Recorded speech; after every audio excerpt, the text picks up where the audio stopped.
Hello and welcome back to Deansbury Town. My name's Liam and in this special collaboration video I'm joined by Michael from Chandwell. Hi, my name's Michael and I'm building an N-gauge inner city viaduct based layout set in a grimy Yorkshire town sometime in 1993.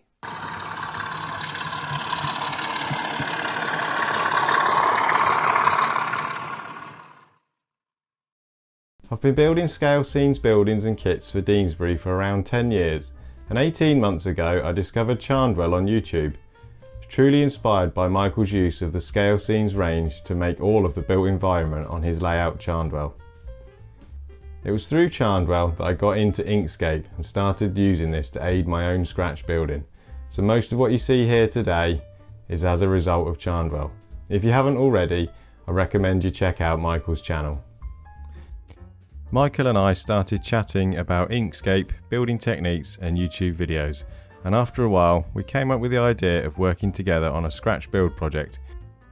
We were both progressing with our low relief back scenes on our layouts and came up with the concept of a building we jointly designed and then would each make the building for each other's layout. I would make a 2mm scale version for Chandwell and Michael would make a 4mm scale version for Deansbury, with the exception that I was making my back scene in 3mm scale to force the perspective, and we would then swap the buildings and use them on our layouts. We searched around for inspiration and settled on a version of the back of this building, which backs onto North Parade in Bradford.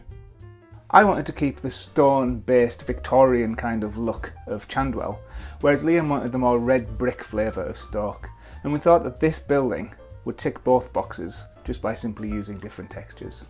We took loads of measurements and assured ourselves that it would look fine on each layout, but for some reason we didn't make a mock-up, a decision that will later come back to haunt us. Both of us. Watch till the end to find out what happens. We split the design of the building into two parts.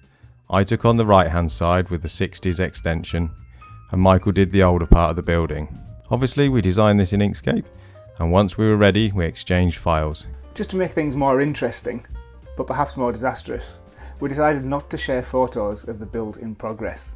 The first time we'd see each other's buildings was when we unwrapped them, hoping they hadn't been destroyed in the post. The main elements of the building were built using mostly my normal construction techniques. We both agreed to leave the finer details to each other once the buildings had been swapped. There were a few areas where we each learnt some new techniques. I found the windowsills particularly small and quite challenging in the small space available. I used a small wooden block to press the sills into place where I couldn't fit my fingers. I thought it only right that I incorporated some cereal packet into Michael's build and used this to build up the thickness of the internal walls where my 1mm card was too thick. The large side extension had a lot of parts and the assembly of the recess loading area was a real challenge and not something I'd done before. It incorporated a small door on the left and a further recessed roller shutter door on the right hand side. I made each of the doors separately and then added them into their frames and then built this whole section as a sub-assembly. Once the main walls of the extension were in place, I could then add the doorway sub-assembly into place. I wanted to try and make the inner walls from the same piece of texture wrap as the outer, to avoid a join, and this required a lot of head scratching to get the build sequence right. I fitted a ceiling covered with white painted bricks to finish off this recess. I'm quite sure I overcomplicated the design and the build of this part, but I think it worked out fine in the end and I was very pleased with the result, especially in the smaller scale. As you can see, both of the roller shutter doors on my building have been attacked by local graffiti artists. The only problem was, I'd never made graffiti for Deansbury before, and I noticed that Chandwell was quite run down. I wonder if Michael had any videos of how to make graffiti using Inkscape. Oh, I'm glad you asked that, Liam.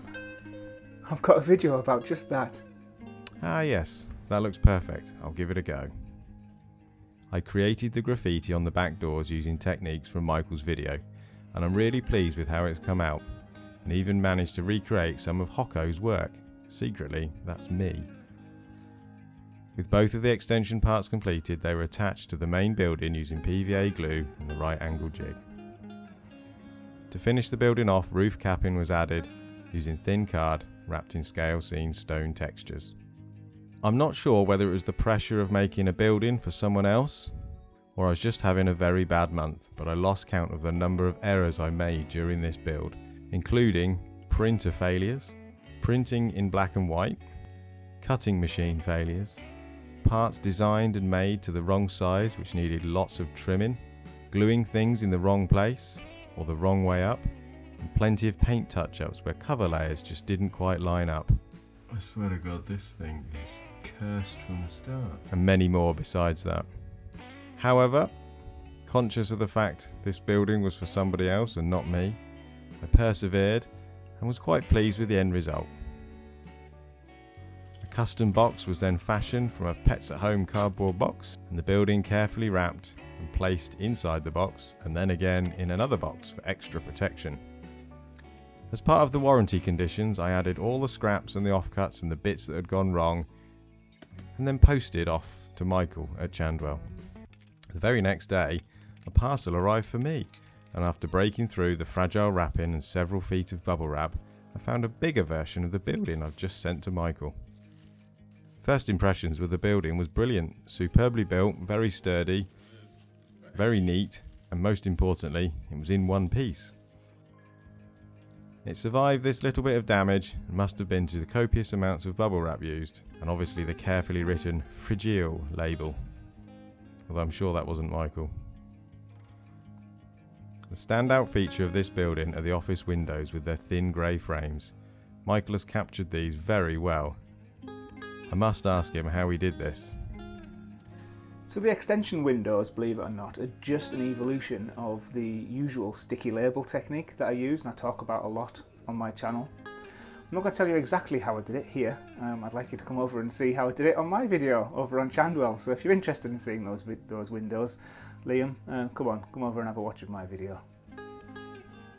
On the original design we did together, there was a small window here. In 2mm, when building this, I simply didn't have enough room between the layers of card to cut out a window, but I can see Michael has managed to squeeze this in. That's fantastic and adds a lot to this area.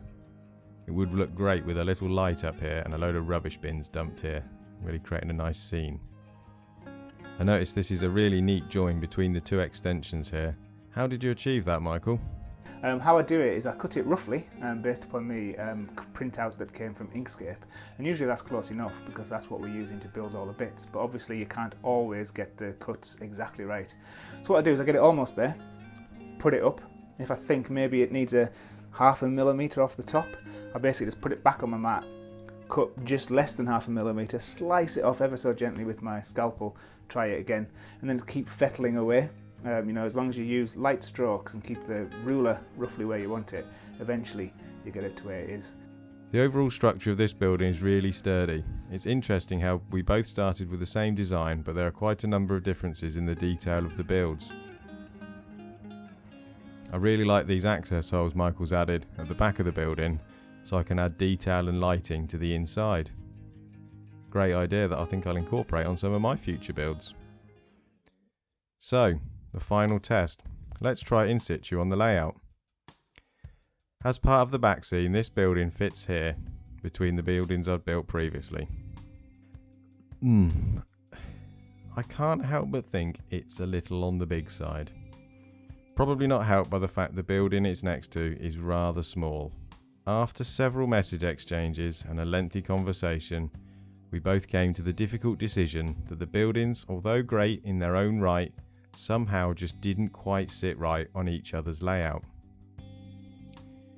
We talked a lot about this, and I think it has a lot to do with a sense of proportion and place, especially Michael's build for me here at Deansbury.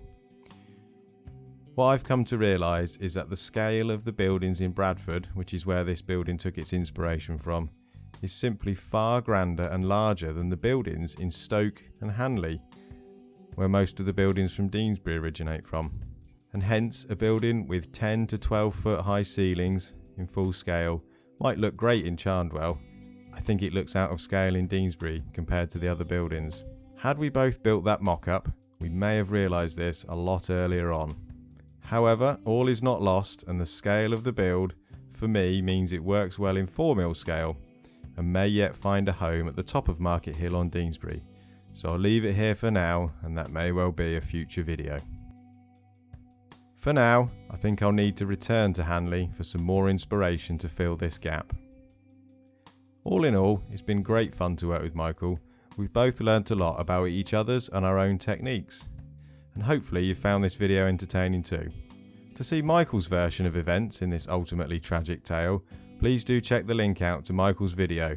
If you're interested in seeing it and you haven't watched it already, please come over and have a watch. And if you enjoy the building construction parts of Deansbury, you're going to love Chandwell. Other than that, thanks for watching this one, and thanks for having me, Liam. Bye for now.